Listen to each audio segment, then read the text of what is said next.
Hey everybody, and welcome back. Today I am taking apart the M12 FUEL Hatchet. Going to be seeing how this thing's put together, how well they did making it. Also see how well it's constructed. So we're going to start off, we're going to open this thing up. Just got this thing in today. Haven't even seen it.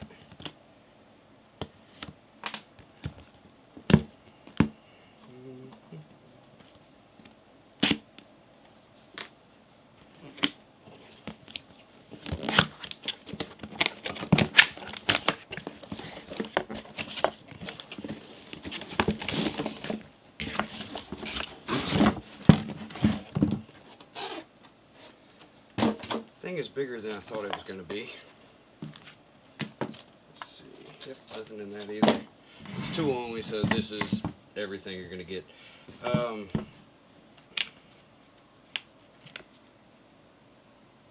Make sure to put oil in it. Okay. It's a pretty nice case. Got actual metal teeth on it. That's pretty good.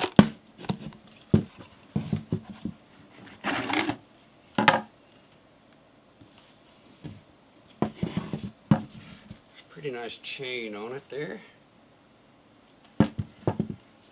See, only one screw to hold it. Let's see. This thing says it'll get 120 cuts per charge. Don't know on what size battery. And it doesn't say either. Alright. Let's see.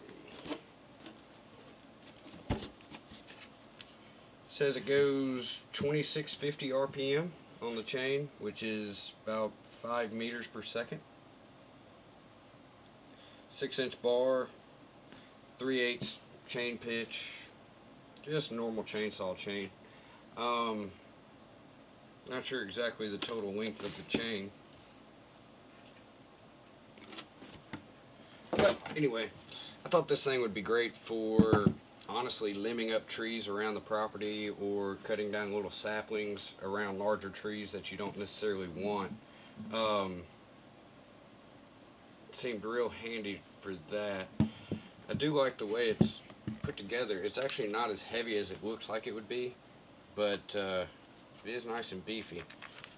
The safety switch you actually have to hold down. It's not a push. Yeah, that's not going to be fun. But we're going to take this thing apart, see how well they put it together, and yeah, see what's on the inside of it. Got an included wrench, so I'm actually going to use that to take apart the chain.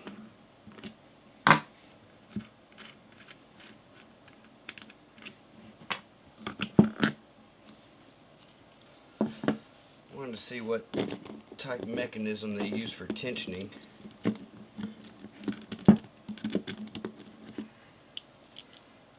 And that's your bar and chain. Alright. And it does have oiling built into the bar. Let's see. Yeah, we're going to take that apart a little further to see how it's, see what kind of gearing they use to do that. But you turn this and it moves this, which move your bar back and forth. Got a metal gear there. That's pretty good. A little snap ring. Let's see if I can just pop that off.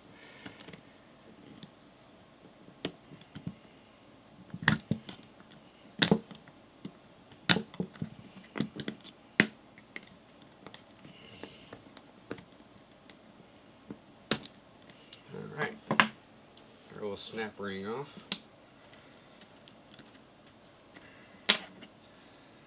Nice metal gear for driving the chain.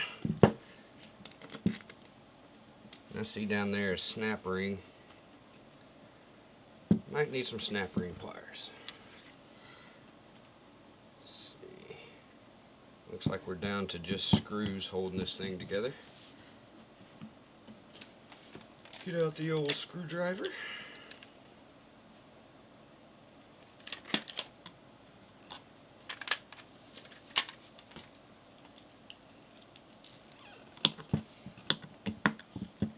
Looks like they did a good job with the case and everything. There's a little hanging clip there where you can just hang it on a nail, I guess, on a wall. Hang it like that. Not sure what that's for. May have to read a little bit into that and see what that's actually for.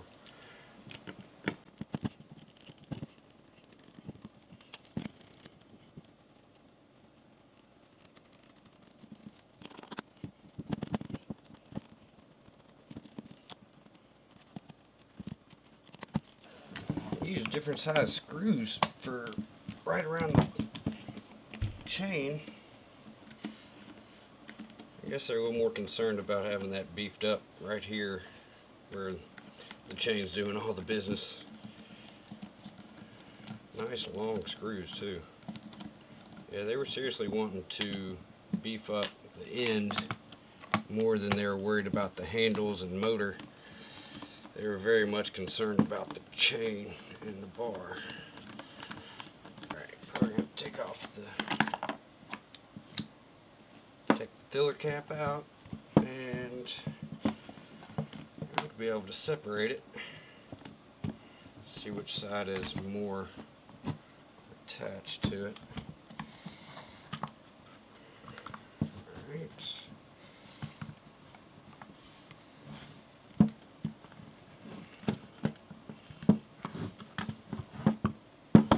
And of course I missed one screw.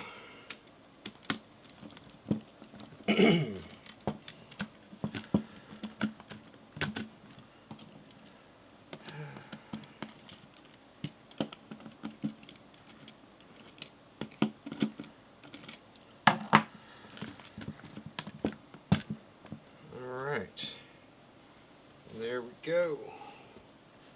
That's that case off. Let's make sure we don't lose any of these screws here. Make sure those all end up in one spot. And we can take a look at the case here. It's very, very strong. Takes quite a bit of muscle to actually flex that, but once you attach it to the other side, I would imagine it's no problem at all. And this was for holding the, locate that. Alright. See, we got PA6 glass fiber, 30%, and a TPE overmold. They really stake those on. Usually you don't have a big standoff like that for staking on the TPE overmold, but you know, they put some serious thought into that. They don't want it to come off right here, right where you grip it. They have a little extra reinforcement. That's pretty nice. Alright, now we get down to what the thing's actually about here. Got right here where the battery comes in. A nice bit of elastic there on the terminals. That's pretty good. Let's see here. A little bit of letting loose on the white wire there, but it's the temperature on that one. Then we've got a nice switch here. Was it Solene? I don't know what kind of switch that is. But takes all the power, or it takes power in and then does the potentiometer for the circuit board. The circuit board also has some elastic on it. Well, that's silicone. So they're really worried about water getting in where these capacitors and stuff are, and your controller for the speed. It's also been conformally coated, which is good for water. They coated pretty nice. The whole circuit board is heat sinked. Nice big chunky heat sink on the back side of it. It's nice to see. Alright. That's where our motor goes in. We got our little pump for the oil. Let's see, we're going to take all that apart. Right here we got our safety as well. We could delete that if we wanted to right now, but probably best that it's in there. Alright, let's see if we can take this motor off of the housing here.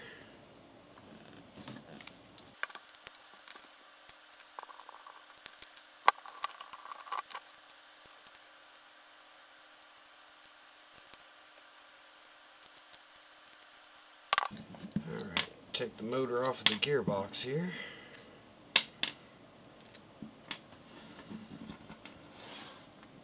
Set those aside. See if I can separate these. Nope. So means it's probably locked in with the gear. Alright, let me take off the pump and oil reservoir.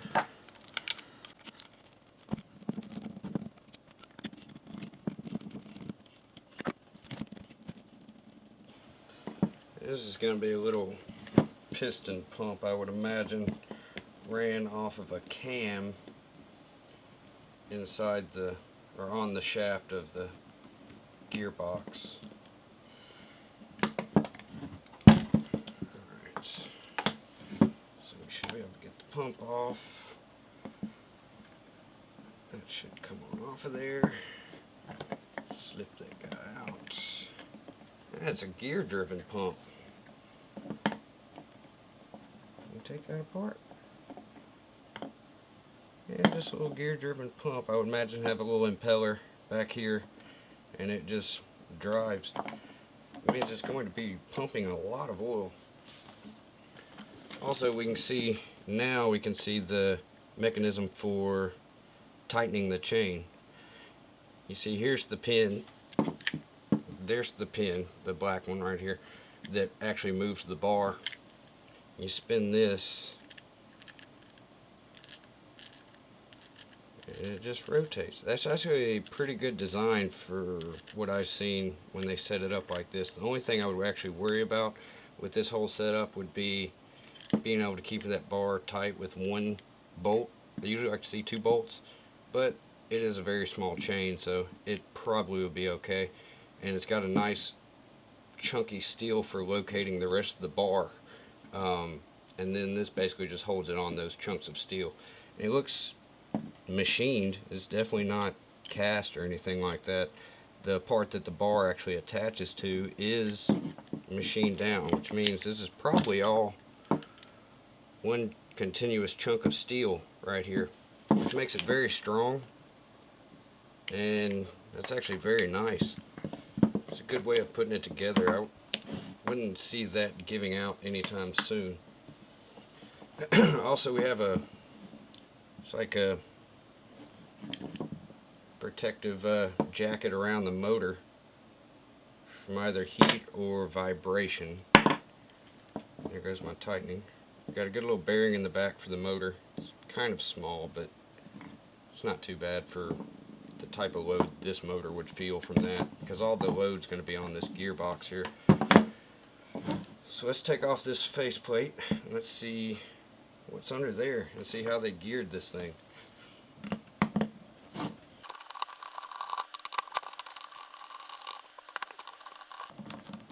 This thing is pretty nice, actually. It's much more sturdy than I thought they would have made it. I've seen, you know, full-size chainsaws that weren't built this tough, and this is just meant for cutting 3 or 4 inch logs. So as far as that goes, this is a really stout little chainsaw. They can call it a hatchet if they want to, but it is a full-blown chainsaw. Alright, so got a much bigger bearing in the back there. 626 bearing, sealed. This looks like maybe die cast and then ground for this case right here, just to make it fit well on this. Oh, I'm not even sure what kind of gear you'd want to call that. Alright, let's see if we can get this motor out of here now. Nope. And we're back. Sorry, I had to change out my snap ring plier tips here. So, let's see, we're going to have to pull them in. So, swap these around. There we go. Now we're going to be pulling in. Alright.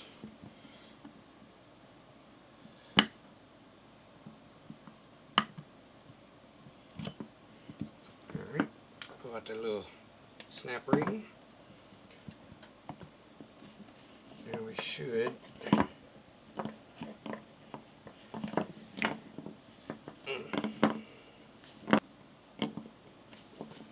So you can see the worm drive for the oiling mechanism. I don't know why this won't come out.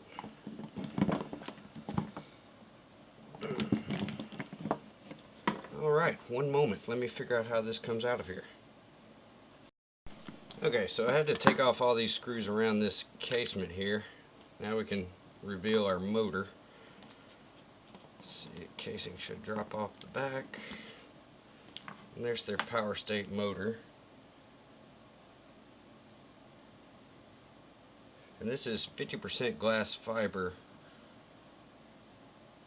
PA6, which means they probably want it for heat dissipation. Looks like they've got now 2 more screws that hold the motor into the helical gear, I suppose. Pop those out.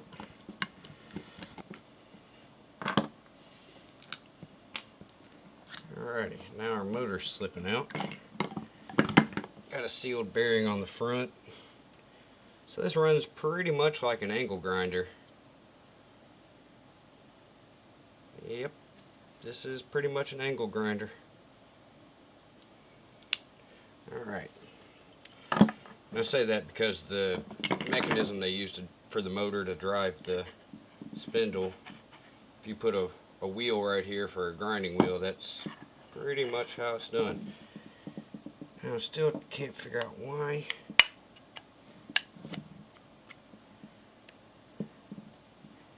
That won't come out.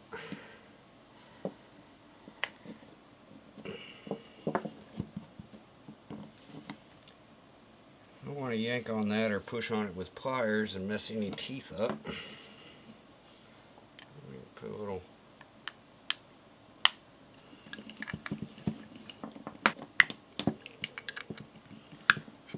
maybe that's all I needed. Maybe it's a really tight fit.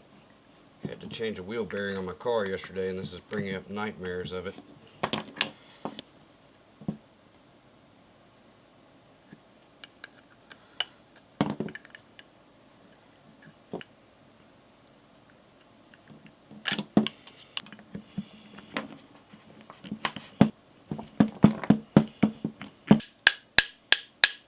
Okay, well, can't get this apart, but as you can see, it's just one shaft going straight through with a nice big gear on here.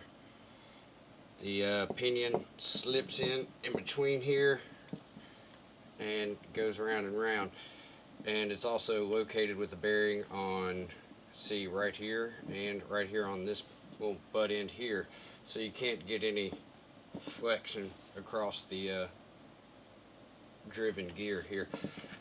So I mean, it's a pretty good design, especially considering this is all one piece. There's not going to be any room for flex or anything like that, so it's going to hold together really well. Not to mention the thing is only a 6-inch bar. You're not going to be putting it through insane abuse. You're going to be cutting down saplings, limbing up trees, things like that.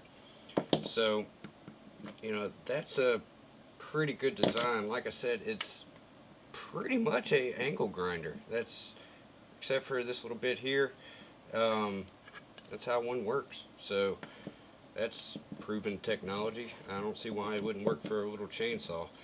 Would it work for a 14 or a 16-inch bar? Probably not, but this is a smaller motor. You know, it's not one of their huge ones. They did put a lot of thought into securing everything, like putting this bar on here to secure against this bearing, hold everything in nice and tight with the gears. It's a pretty good design. They did a lot of things like the celastic and conformal coating. They put silicone on the pieces of more sensitive stuff on the circuit board, things that deal with higher voltages and things that can short out. Excellent job on the heat sinking they did, just be able to keep the whole thing cool. Being able to put a basically heat blocking jacket around the motor to protect presumably the circuit board to help keep it cool and to not affect it from the heat of the motor. All in all, this is a really good tool. Um, I'm not going to really be testing it out much on this video. There's a ton of videos of people using these things for all sorts of stuff. I primarily wanted to take it apart and see how well they did to basically keep moisture out of this, because you're going to be using it outside, wet wood, wet ground, everything like that. And as far as the circuit board goes, it looks very good. You've got your motor here, which, you know, they perform fairly well in just about every application they use them in. So I like their power stake motors. I like how it's not as heavy as you think it is. It is much lighter than it appears when you go to look at it. All in all, it's a really good little piece of equipment. Be very useful for anybody at home, like I said, need to go around their property and just limb up trees or cut down little saplings and stuff. This would be the best thing I could think to grab. So yeah, I'm going to put this thing back together and finish out this video.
Okay, and that's it. This is the teardown of the Milwaukee M12 Hatchet.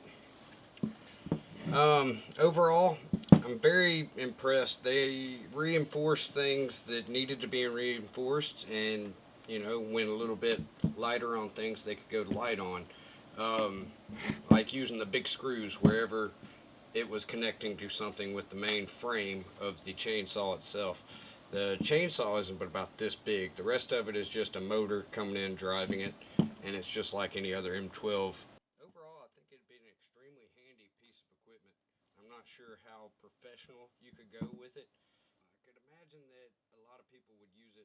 You know, you can hand it to a worker and tell them to go prune up some stuff, and then not have to worry about them having a full-size chainsaw and if they know how to run it or not or whatever. As far as being at home, this thing looks awesome. I can't see any point of actual failure on it that would wear out and, you know, basically make it inoperable. Everything was waterproofed fairly well. overall, it's just a really good little gadget. So that's the teardown of the M12 Hatchet. I hope y'all enjoyed watching, and hope to see you on the next one. Thank you.